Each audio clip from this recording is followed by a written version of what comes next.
오늘 우리가 나누고자 하는 것은 타락한 인간은 마땅히 그리스도 안에서 구속을 구해야 함.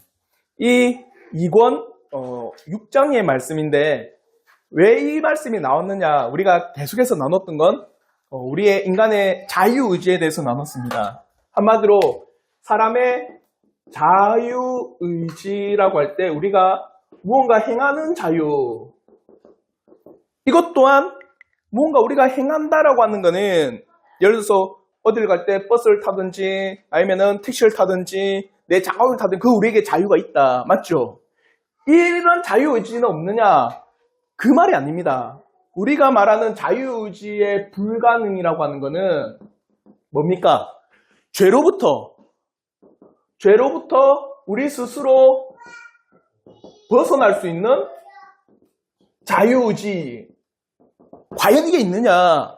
한마디로 보십시오. 내가 죄로부터 벗어날 수 있다. 그러면은 그에 따른 결과로서 나오는 게 있어요. 내가 죄로부터 나는 해방된다. 내 스스로가 죄로부터 벗어난다. 그러면 그게 뭡니까? 죄로부터 벗어나는 게 구원이에요, 구원.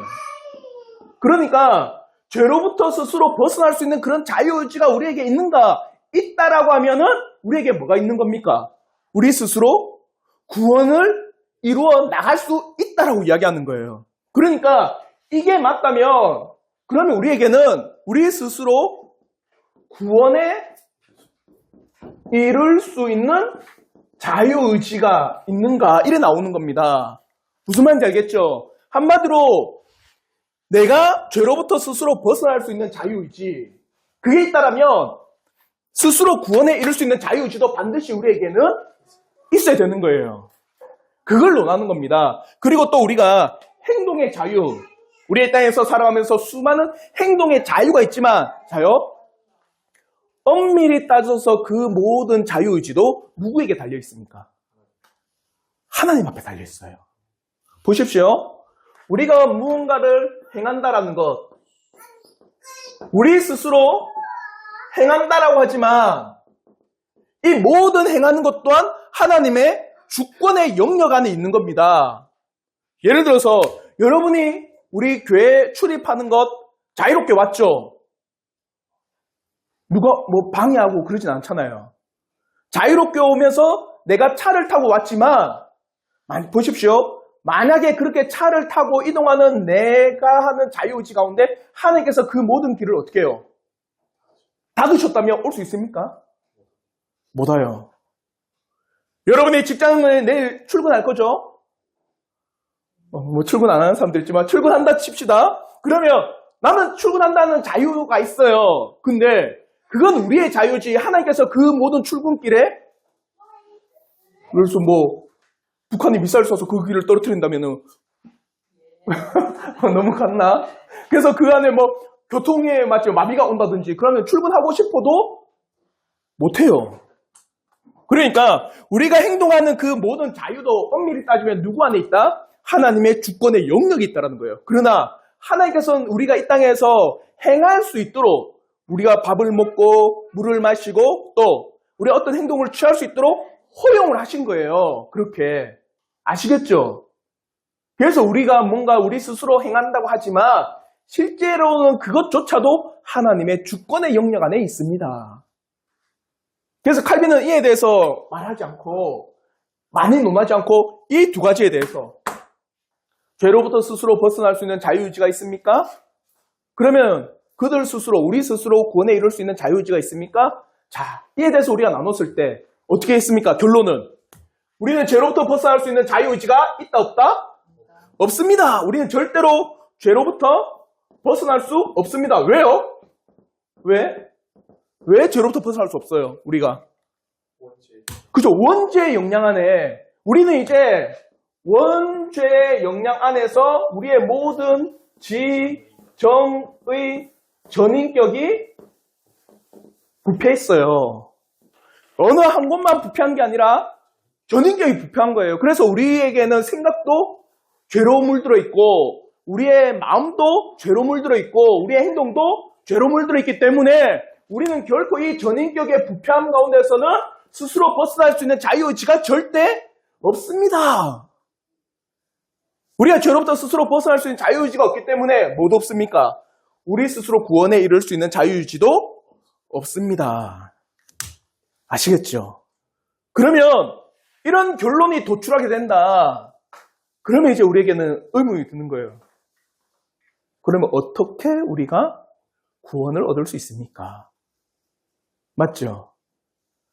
우리 스스로 이렇게 벗어날 수 있는 자유의지도 없고 우리 스스로 구원에 이룰 수 있는 자유의지가 없다면 그러면 우리는 어떻게 해야지만 그 구속을 얻을 수 있습니까?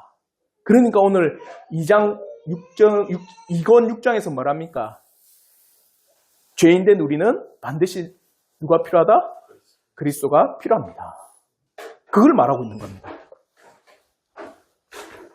그래서 1절과 2절에선 타락한 인간과 중보자의 필연성, 한마디로 보십시오. 필연성이라는 건 뭡니까? 필연성.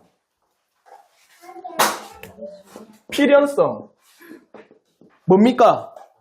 반드시 일어나야 됩니다. 무슨 말인지 알겠죠? 그러니까 죄인된 우리 인간에게는 반드시 필연적으로 일어나야 될 일이 있다. 필연적인 구속의 역사가 일어나야 된다. 누구로부터? 예수로 말미암아 구속의 역사가 일어나야 됩니다. 이게 필연성인 거예요. 아시겠죠? 그와 더불어서 이제 3절과 4절에서는 그리스도야말로 언약과 믿음의 필수적이다. 그러면 누가 필요하냐? 그리스도가 필요하다. 이걸 이야기하는 거예요. 딱 4절이지만 정말 명확하게 못 받고 있습니다. 우리는 중보자가 필요하냐? 필요하다. 그게 누구냐? 누구라는 거예요? 그리스도다. 그래서 우리는 그리스도가 반드시 필요한 존재입니다. 라는 것을 가르쳐주고 있습니다. 그러면서 1절과 2절에 타락한 인간과 중보자의 필연성, 이거는 끊임없이 지금 논하고 있는 겁니다. 왜 타락한 인간에게 중보자가 필요합니까? 이거죠. 타락한 인간에게 왜 중보자가 필요합니까? 스스로 죄로부터 벗어날 수 없고 스스로 구원에 이룰 수 없으니까 누군가가 나에게 구원을 일으킬 수 있는, 구원을 허락하는, 구원을 주시는 누군가가 있어야 된다. 그래서 우리는 그것을 중보자라고 말씀을 드렸어요. 그래서 인류의 불가능, 우리 한번 인류의 불가능을 한번 다 같이 한번 크게 한번 읽어보겠습니다. 시작. 아담 안에서 모든 인류를 망하였다. 죽음, 죄로 전인격이 모여 원죄 가운데 태어나. 그러므로 생명에서 사망으로 타락하였다. 그러므로 인류는 그 스스로 하나님을 알 수 있는 것이 전혀 없는 불가능에 빠진 것이다. 예수 그리스도 안에서 성부 하나님을 우리에게 제시해 주기 전에는 온 땅의 만물을 통해서 하나님께서 드러내셔도 우리는 그것을 생각조차 할 수 없게 되었다. 이거 보십시오. 아담 안에서 모든 인류는 망하였다. 이겁니다. 태초에 우리, 맞죠? 아담, 그리고 죄, 모든 인류는 어떻게 해요? 죄 가운데 태어납니다. 이걸 한마디로 망했다. 우리 인류는 이제 망했다. 그래서 망했기 때문에, 죄 가운데 있기 때문에 우리의 인류는 불가능이다. 아시겠죠? 그러니까 우리 스스로는 결코 그 구원에 이룰 수 있는 그런 가능성이 우리에겐 제로다.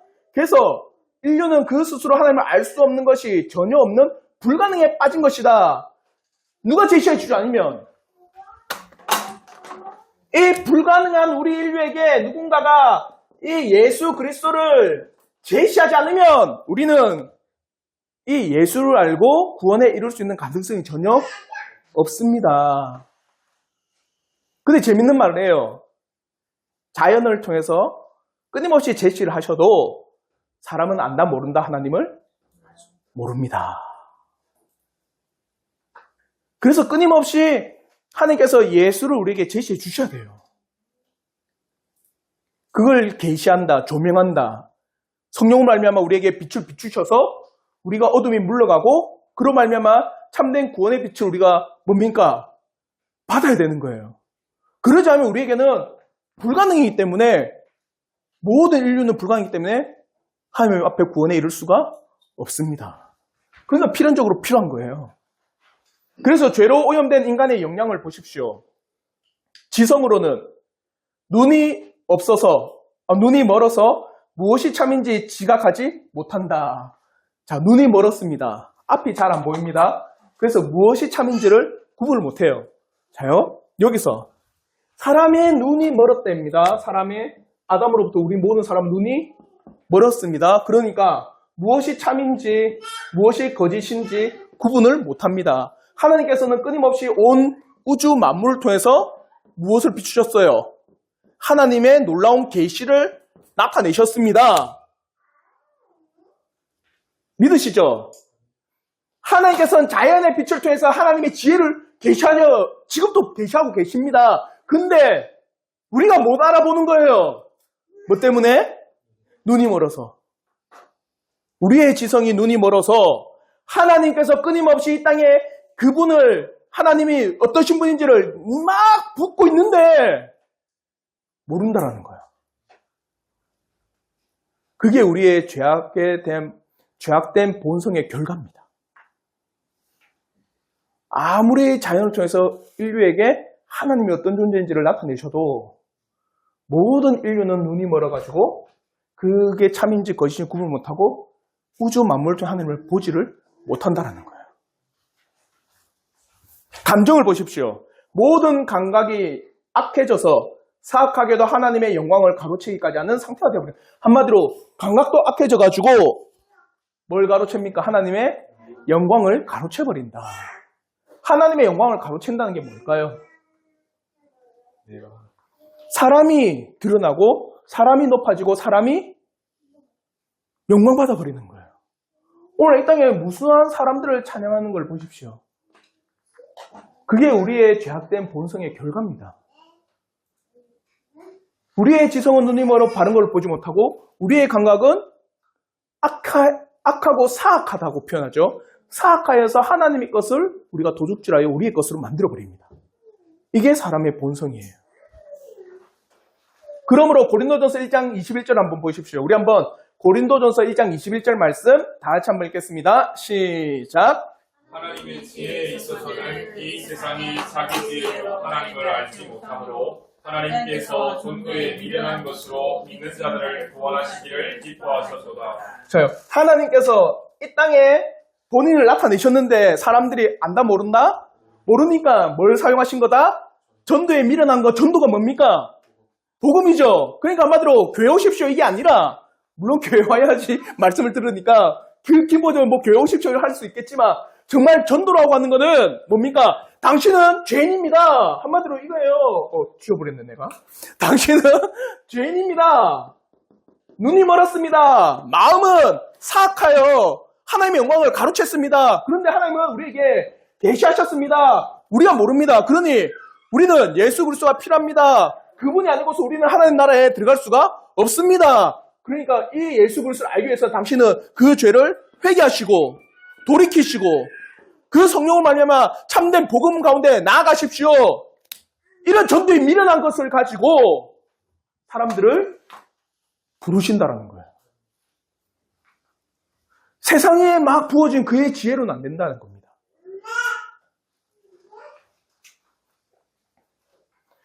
그래서 제가 질문을 달았습니다. 그 중간에 보면 세상은 여기서 말하는 세상은 세상 사람이든 세상의 사상이든 세상의 정욕들은 왜 그리스도의 십자가로 인한 구원이 어리석어 보이는가? 한마디로 왜 전도에 미련한 것이라고 말하는가? 어리석다고 하는 거죠. 미련하다는 건. 근데 세상의 사람들 그리고 세상의 사상들 그리고 세상의 수많은 정욕들은 이 전도라는 것을 미련하게 봐요. 어리석다라고까지 여깁니다. 근데 하나님께서 이 미련하다고 여기는 이 전도를 통하여서 누구를 부르신다? 택하신 백성들을 부르시는 거예요. 근데 왜 세상은 이것을 미련하다 할까요? 도움이 안 된다. 어디에 도움이 안 될까? 내가 이 땅에 살았는데 별 도움 안 됩니다. 맞죠? 먹고 사는데 도움 됩니까? 우리 그 한때 유명했던 말 아시죠? 그 누구지? 그 송중기 나오고 삼성 재벌집 막내 아들? 안 보셨어요? 드라마도 안 보고 그게 이러잖아요. 영화하는 막내 아들이 영화를 해요. 그게 우리 순양에 도움 됩니까? 그게 우리 순양에 돈을 벌어다 줍니까? 우리 순양에 돈도 안 벌어주고 우리 순양에 도움도 안 되는데 왜 당신이 내 아들입니까? 그렇게 이야기해요. 한마디로 세상에 미련하다. 예수는 우리에게 삶에 도움이 안 된다고 생각할 수 있습니다. 오늘 우리 종우 형제랑 또 잠시 나눴지만 세상의 가장 큰 뭡니까? 흐름은 사상적 흐름은 이제 벗어났어요. 어떤 흐름이 찾아올까요? 과학 기술의 문명이 찾아옵니다. 그러니까 오늘날 수많은 이런 고리타분한 교리, 고리타분한 진리는 내가 이 땅에 살아가고 밥을 먹고 숨을 쉬고 먹을 걸 먹고 마시고 입고 하는 이 자체에 도움이 전혀 되지 않는다고 생각합니다. 또 왜 그럴까요? 또 왜 전도라고 하는 이것이 미련해 보이고 복음이라고 하는 것, 이 예수 그리스도라는 것이 이 세상에서 왜 가치 없다고 여길까요?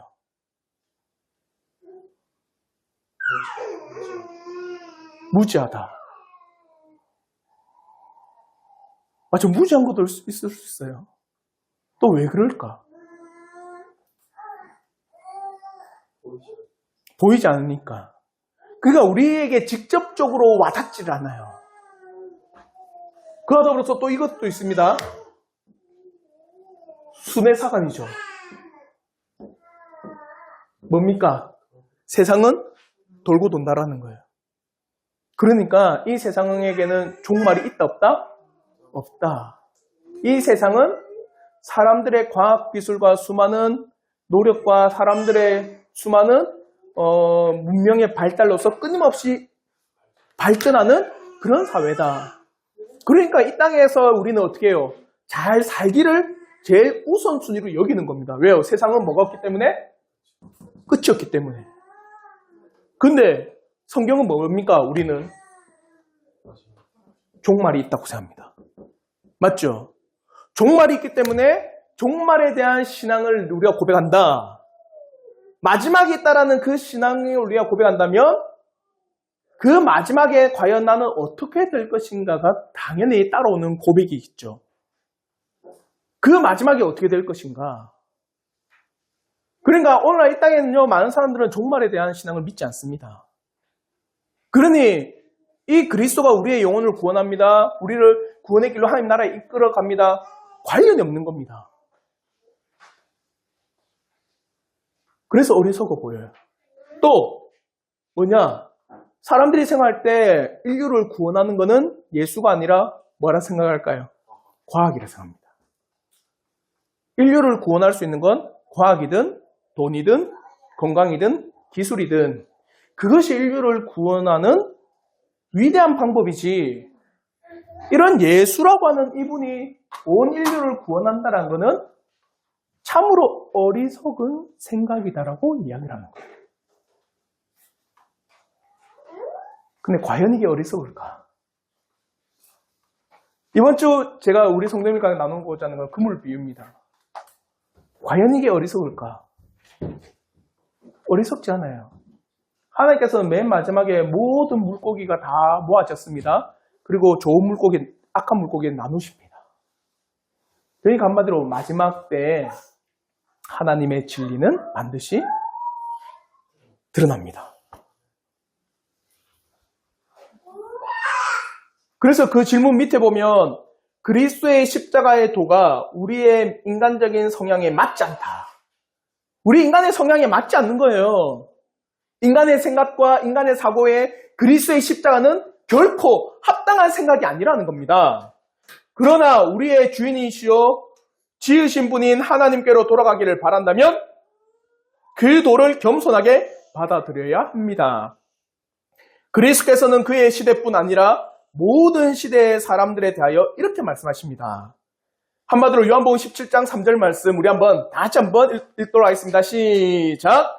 영생은 곧 유일하신 참 하나님과 그가 보내신 자 예수 그리스도를 아는 것이니이다. 영생은 유일하신 하나님과 누구? 예수를 아는 것이 있다. 한마디로 예수를 누가 보냈냐? 그걸 통해서 우리 이 땅에 어떻게 구원이 이루어졌냐 그걸 알 때 우리에게 뭐가 있다? 영생이 있습니다. 그래서 성경이 가르치는 구원의 문은 뭐냐? 예수 그리스도. 그의 은혜가 없이 불경건한 자들과 믿지 않는 자들에게 무작정 하늘을 개방시키는 자들의 우매함이란 얼마나 악한지 모르는 것이다. 재밌는 말을 합니다. 칼빈은. 한마디로 우리의 유일한 문은 뭐냐? 우리의 유일한 문은 예수 그리스도가 우리의 유일한 문입니다. 근데 우리의 유일한 문인 이 문을 예수 그리스도 외에 다른 데 개방한다. 어리석고 무지하고 악한 것이라고 합니다. 한마디로 예수 그리스도 외에 다른 것으로 우리에게 구원이 있습니다라고 제시하는 그것은 악하고 어리석고 무지하다고 하는 거예요. 예수 그리스도 외에 다른 걸 뭘 만들까요, 오늘날? 뭘 만들까? 많겠죠. 내가 뭔가 잘 섬긴다든지 내 행동이라든지 내가 뭔가 심리적인 그 영향을 받아서 내가 뭔가 심리적인 일을 한다든지 수없이 많은 게 예수 외에 다른 것들을 채우고 있는 거예요. 그래서 그 구원에 대한 예수 그리스도 외에 다른 것을 내가 채워서 그래서 그걸로 인해서 우리는 만족감을 얻고 그래서 내가 구원받았다라고 착각합니다. 그래 예수 그리스도 그 문에 다른 것을 열어놓으면 개방시킨 자들 우매함이나 얼마나 악한지 모르는 자들이에요. 이 질문을 한번 제가 던져드릴게요. 타락한 인간에게 반드시 필요한 것은 예수 그리스도로 인한 구원이 필요한 것임을 한번 설명해 보십시오. 자, 이거는 여러분들이 한번 집에 가셔서 각자 아내에게, 남편에게 설명을 한번 쭉 해보십시오. 이래서 예수가 필요합니다. 이래서 우리에겐 중보자가 필요합니다. 그래서 중보자인 예수 외에는 다른 문이 없습니다. 다른 길이 없습니다. 오직 그분만을 통하여서 우리는 영생을 얻고 하늘나라의 백성으로 우리가 들어감을 얻습니다. 이걸 한번 서로 한번 집에 가셔서 한번 이야기를 한번 해보시길 바랍니다. 혹시 여기서 하실 수 있는 분? 마이크를 드리겠습니다. 집에 가셔서 한번 자고 있는 희성이 깨어가지고 그럼에 있어서 두 번째 뭐냐? 왜 타락한 인간과 중보자의 필연성이 오늘날 예수 시대뿐만 아니라 자요? 타락한 중보자가 칼빈의 그 시대뿐만 아니라 언제적게도 필요했다? 구약의 시대. 한마디로 그 예수 그리스도의 필연성, 한마디로 중보자의 이 필연성은 구약 태초에 이 아담과 하와로부터 그 족장들 그리고 수많은 이 이스라엘 민족 12지파들 그리고 선지자들 왕들 이 수많은 시대를 떠나서 또 신약의 시대를 지나와서 종교개혁의 그 시대 오늘날 이 시대까지도 이 예수 그리스도의 필연성은 결코 바뀌지 않는다라는 거예요. 시대를 막론하고 예수 그리스도의 그 필연성은 결코 흔들리거나 없어지거나 바뀌거나 변경되거나 변질되거나 하지 않는다라는 겁니다. 칼빈은 그에 대해서 명확하게 이야기해요. 과연 예수 그리스도라고 하는 이 중보자가 우리 시대만 필요하냐? 왜 그 이 말을 할까요, 칼빈은? 중세 시대는 어땠을까요? 자요? 칼빈이 좀 전에 그 이야기를 했죠. 예수 그리스도의 그 문이 아니고서는 하늘로 가는 다른 문을 열어놓는 자들. 하늘로 가는 다른 문을 열어놓는 그 중세 시대 때 대표적인 사람이 누굴까요?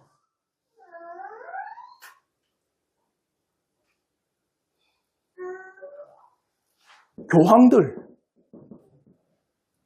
그래서 마리아의 구원, 마리아 승천설도 이야기합니다. 또 면벌부과 더불어서 성유물 사상, 인간의 공로들, 그리고 성상 숭배들 다른 문을 열어놓은 거잖아요. 그러니까 과연 오늘날 이것만 우리에게 필요한 게 아니야. 구약 때도 그랬다.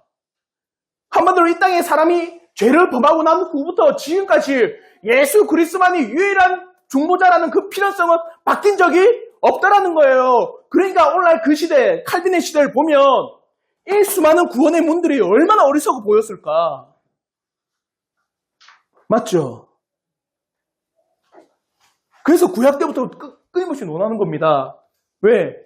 지금 신약에 대한 예수 그리스도가 필요하다라고 하겠지만 그럼 구약에도 그랬냐? 그때는 예수님이 오지도 않았는 그런 시대인데 그러면 과연 그때도 예수가 참된 구원의 유일한 문이었냐?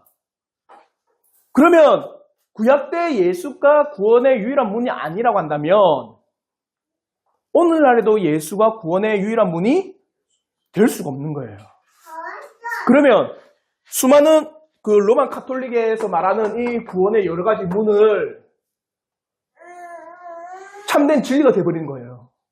구약의 예수 그리스도만 유일한 문이 아니라고 한다면 무슨 말인지 알겠죠? 다시 설명해 줄까요? 이겁니다. 칼빈은 지금까지 우리 인간으로서 자유의지를 가지고 우리 스스로 구원에 이룰 수 없다. 그러니까 우리에게 필요한 게 누구냐? 오직 중보자인 예수 그리스도가 필요하다. 왜? 우리의 지성과 마음은 죄로부터 물들었기 때문에. 그러면 이 예수만이 유일한 문인데 그 시대를 봐라. 얼마나 많은 다른 문들을 열어놨느냐. 마리아의 문도 열어놨고 성유물의 문도 열어놨고 성인들을 숭배하는 문도 열어놨고 그리고 명벌부여라고 하는 그 문도 쫙 열어놨다는 거예요. 그런데 예수만이 유일한 구원의 문이라고 하는 건 신약에 예수가 온 거 아니냐. 구약에는 예수가 없는데 그러면 그들에게는 어떤 문이냐. 만약에 구약에 예수가 문이 아니라고 한다면 또 다른 문이겠죠. 맞죠? 그러면 그 시대, 종교개혁 그 시대에도 또 다른 문이 허용되는 게 맞겠죠.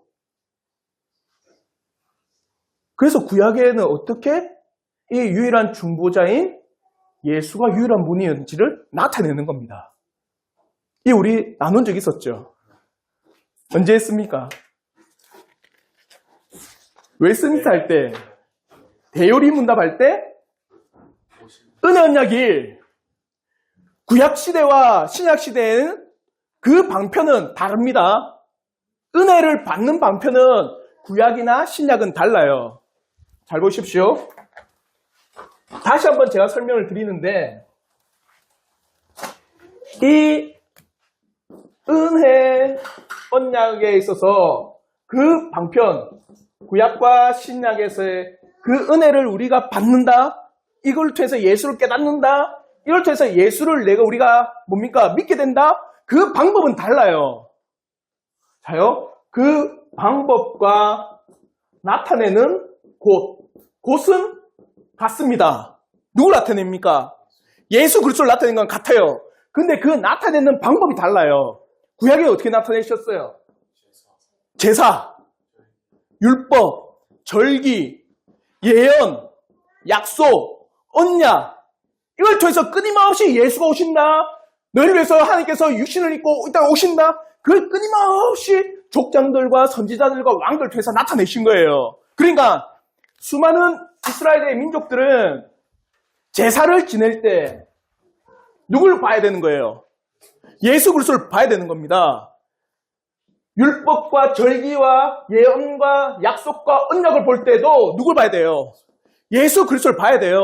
그래서 여러분이 성경을 쭉 읽어보면 열왕기하 다윗의 이유로 끊임없이 다윗에게 한 언약을 말미암아 내가 너희 나라를 멸망하지 않겠다. 다윗의 언약으로 말미암아 내가 너희들을 건져내겠다. 그게 뭡니까? 예수 그리스도를 나타내는 예표예요. 그래, 이 모든 것을 통해서 예수 그리스도를 나타낸 거고 신약에서는요. 말씀, 성례. 성례는 세례와 성찬. 이걸 통해서 예수 그리스도를 나타내고 믿게 하신 거예요. 그 방법은 다릅니다. 맞죠? 그러나 나타내는 곳은 같습니다.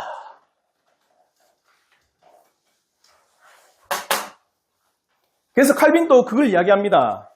쭉 보시면 그의 언약에서, 예언에서, 약속에서, 그리고 율법, 절기 이런 수많은 것들을 통해서 예수 그리스도를 나타내고 있습니다.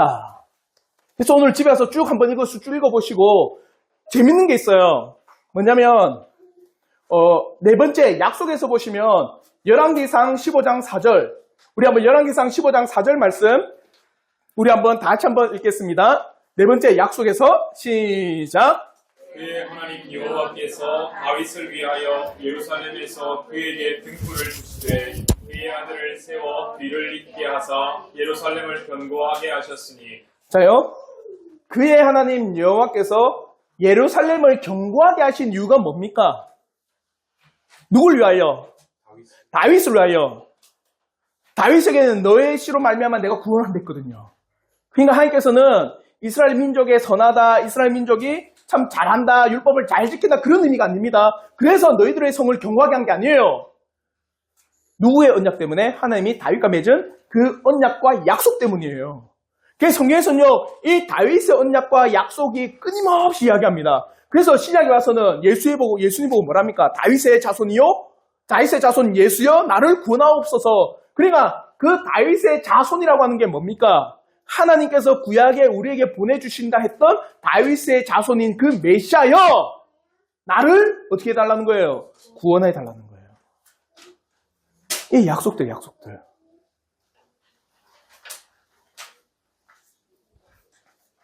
열왕기하 8장 19절에도 마찬가지죠.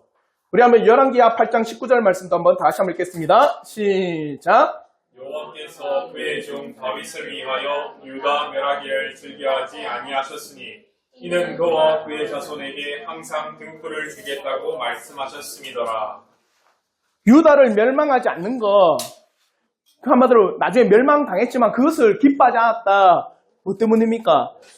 약속, 어떤 약속? 다윗의 자손에게 등불을 주겠다, 영원히 등불을 주겠다는 그 약속을 잊지 않기 위해서 그 유다 자손이 멸망한 것을 기뻐하지 않았다라는 거예요. 그 약속에서 끊임없이 메시아가 다윗의 자손으로 오실 것을 분명히 고백하고 그로 말미암아 영원한 등불, 우리에게 빛을 비추시는 은혜가 있음을 우리에게 깨닫죠. 근데 요한복음에 뭐랍니까? 빛이 비쳤으나 이 어둠이 빛을 싫어하며 그 빛을 깨닫지 못하더라. 등불을 추진했는데 그 등불을 깨달았다 못 깨달았다? 못 깨달았다는 거예요. 언약의 불빛을 줬지만 그 언약을 모른 겁니다. 그러므로 그리스도께서는 율법, 언약, 예언, 약속 등을 통해서 믿음의 대상으로 제시되었다고 하는 사실이 분명하게 드러나는 것이다. 한마디로 은혜 언약이 구약에서도 반드시 드러났다면 신약에도 드러난 거고 변하지 않았죠? 그러면 종교개혁 그 당시에도 이 은혜 언약을 통해서 구원을 얻는 예수로 말미암아 구원을 얻는 것은 변경된다 안 된다? 안 된다? 그러면 오늘 우리 시대는요. 변경되지 않는다. 그래서 필연적으로 우리는 중보자가 필요하고 그 중보자는 유일하게 예수밖에 없습니다. 그래서 3절과 4절에서 그리스도야말로 언약과 믿음의 필수적입니다. 구약의 믿음과 소망은 약속에 근거한다. 나눴죠? 그러니까 하나님께서 이스라엘 민족을 긍휼히 여기신 거, 그리고 유다 지파를 긍휼히 여기신 거는 그들에게 선하거나 그들에게 놀라운 능력의 빛이 있어서가 아니라 어디에 근거해서? 하나님의 약속에 근거해서 그들에게 베푸신 거예요. 그러면 자요, 오늘날 우리에게 모든 것을 베풀어 주시는 거는 우리에게 뭔가 그것을 받을 만한 능력이 있어서가 아니라 누구 안에서 베풀어 주는 겁니까? 예수 그리스도 안에서 베풀어 주는 거예요. 그 고백을 할 수밖에 없어요.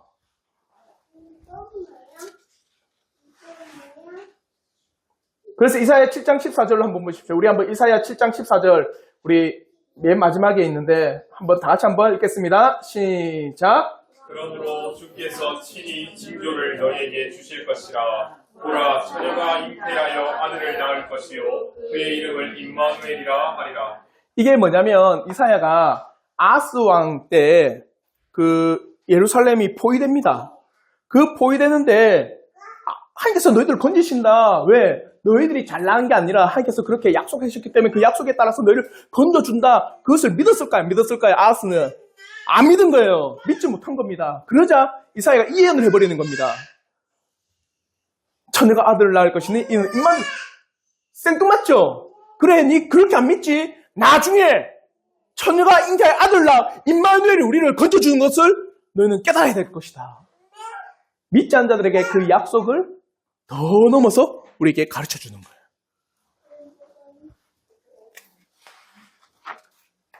그러면서 이제 3페이지 마지막에 뒷페이지 보면 여러분 참고구절 이사야 55장 3절과 4절 예레미야 23장 5절과 6절 참고구절 오늘 집에 가셔서 쭉 찾아보시고 이 모든 것이 뭐냐면 하나님께서 약속에 따라서 우리에게 베풀어 주신 놀라운 은혜들이에요. 하나님께서는 그 약속을 잊지 않고 끊임없이 그 약속 메시아에 대한 약속들 언약의 약속들을 끊임없이 우리에게 말씀하시는 그 내용들입니다. 이걸 꼭 가셔서 한번 찾아보시고 살펴보시길 바랍니다. 그러면서 질문. 오늘날 이 시대의 신자에게 주어진 약속은 무언가? 우리는 오신 메시아를 이제 말씀을 통해서 믿죠. 그럼에도 불구하고 우리는 오신 메시아를 믿었지만 우리는 다 구원을 완전히 얻은 건 아니죠. 그러니까 우리에게도 필요한 약속이 있겠죠. 뭡니까? 다시 오실 예수 그리스도예요. 예수 그리스도. 그래서 우리의 믿음은요. 오신 그리스도일 뿐만 아니라 또 어떤 그리스도? 다시 오실 그 그리스도를 우리는 믿는 겁니다.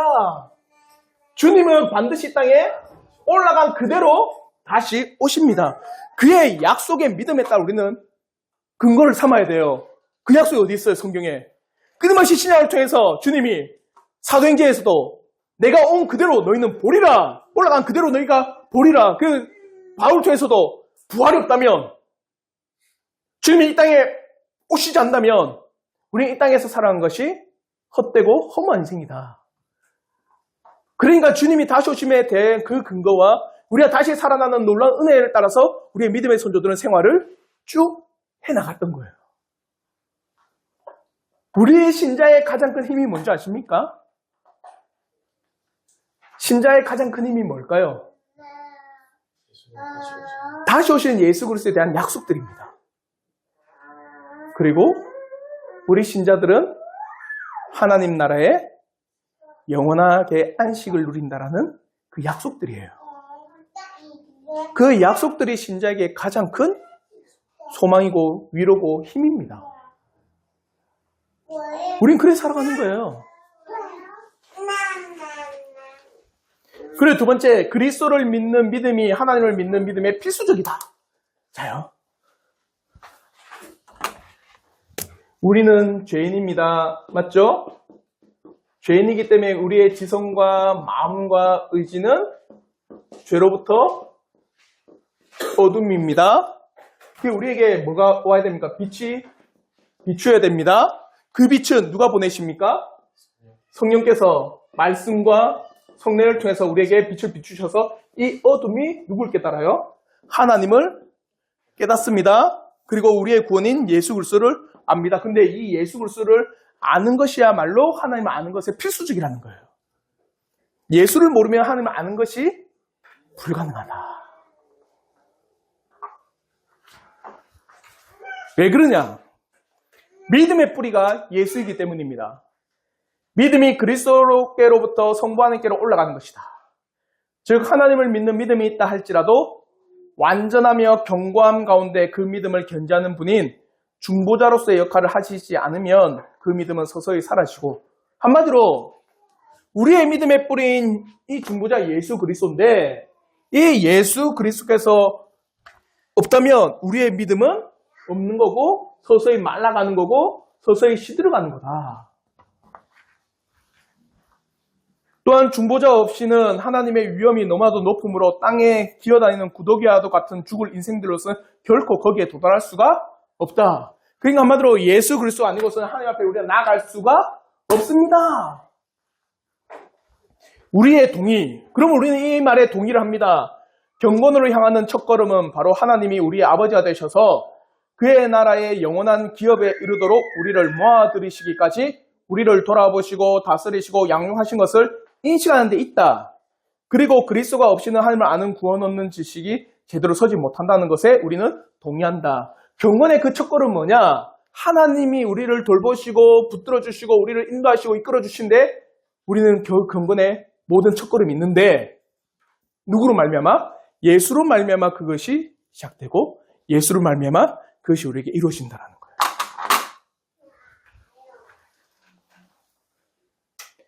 이레나이우스는 뭐라느냐? 스스로 무한하신 성부께서 성자 안에서 유한하게 되시는 데는 우리의 지성이 그의 영광의 광대함에 짓눌리지 않도록 자기 자신을 우리의 미천한 분량에 맞추셨기 때문이다. 한마디로 성자 안에 성부의 지식을 제한시킨 것은 누구 때문이라? 우리 때문이다. 우리의 미천한 지식 때문이다. 놀라운 고백입니다. 이 땅에 예수 그리스도의 그 중보자 되심과 이 죄인들에게 예수가 필요하다는 그 사실은 성부 하나님의 한없는 긍휼과 자비와 사랑입니다. 그로 말미암아 예수가 우리에게 뭡니까? 보내진 거고 예수가 우리에게 가르치신 거고 예수가 우리에게 보여진 겁니다. 그럼 우리는 반드시 동의할 수밖에 없어요. 예수가 아니고서는 하나님을 알 길이 없습니다. 이 경건의 시작은 바로 이 예수를 아는 것에 있습니다. 그러면 제가 마지막 질문을 달았습니다. 하나님을 아는 것에 그리스도께서 빠지는 결과가 어떻게 나타납니까? 한마디로 하나님을 아는데 이 그리스도로 아는 이분이 빠졌어요. 그럼 어떻게 될까 우리는? 구원도 없고 경건도 없고 또 우리 어떻게 될까요?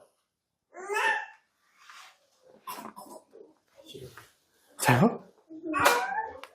예수가 필연적인데 이 필연적인 예수가 빠지니까 이 안에 뭘 집어넣을까요? 다른 것들을 집어넣는 거예요.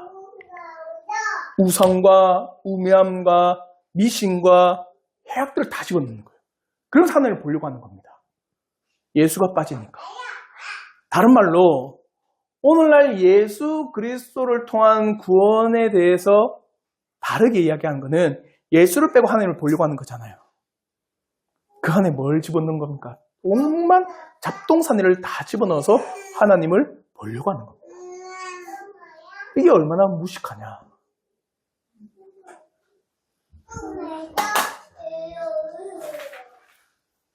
결코 하나님을 아는 그 지식에서 예수는 빠질 수가 없습니다. 그리고 우리의 모든 경건의 시작도 예수 그리스도로부터 시작됩니다. 그와 더불어 우리는요 죄인이기 때문에 우리 스스로 할 수 없는 이 구원의 놀라운 은혜의 빛들을 예수 그리스도로 말미암아 주어져야지만 가능한 은혜의 빛들입니다.